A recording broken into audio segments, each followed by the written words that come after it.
Tvoja sestra je bila prekrasna žena. Da, zbilja je bila.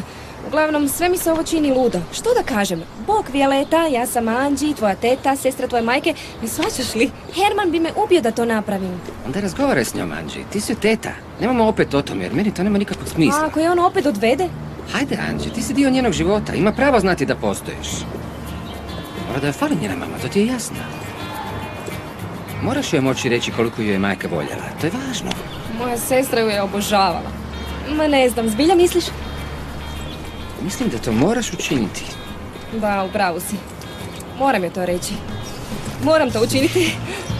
A ti? Ideš sa mnom. Hajde. Hvala. Oprosti, smijem li ući? Zauzeta sam. Da, draga, i ja sam zauzeta s planiranjem tvoje zabave. Ali zašto nas dvije ne bismo otišle na uljepšavanje za tvoj rođendan? Obećajem, osjećat ćeš se kao princeza. Očistit će ti lice, sredit će ti kosu. Ma zaboravit ćeš na zabavu bez brige, bez brige. Rekla sam da nemam vremena.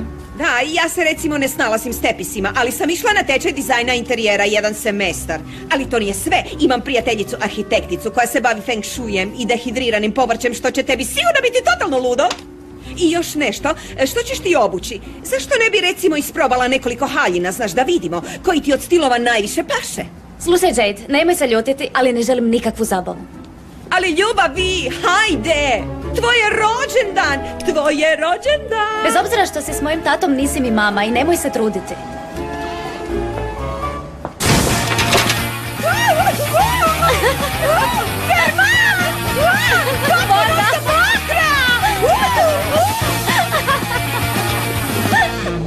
Tomas? Što radiš tu? Pa znaš da Luka ne voli da dolaziš ovdje.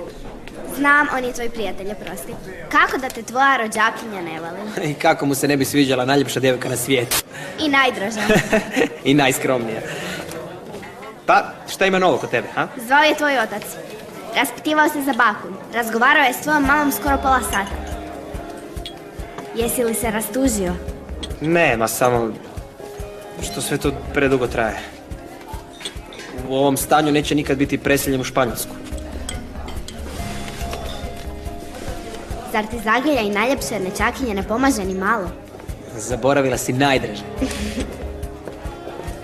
Mogu li uzeti bombon? Naravno da možeš.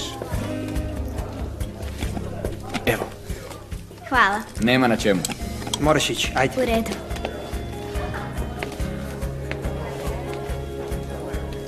Molim te, Tomas, moraš se fokusirati na svoj posao, zato te plaćam. Nema više razgovora s nečakinjom.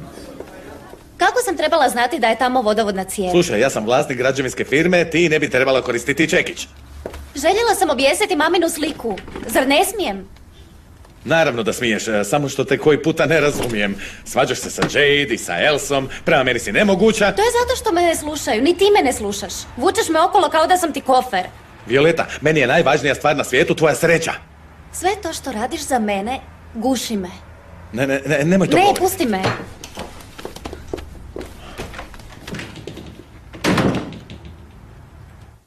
Dobro, imate sve sa sobom, odlično. Dođite sa mnom u kuhinju i platit ću vam. Slijedite me, pazite na ploču.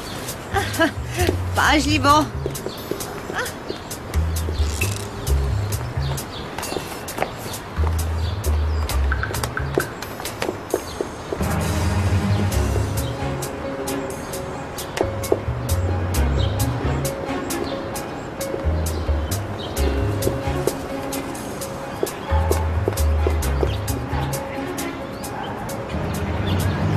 Trebala sam to napraviti odavno. Ne znam zašto nisam sjela na avion i samo... Imam pravo na to, zar ne? Naravno. Hajde, samo se moraš smiriti. Ajde, stani tu sa strane. Ti to možeš. Ajde, stani. U redu. Sad samo otvori vrata. Pa što ću reći kad dođem tamo? O, Bog, kako ste ovdje, Violetina teta? Bi li vam smetalo da je kažem istinu, pa izbacit će me van? Dobro, smiri se, Anđi. Opusti se. Diši. Samo polako i mirno.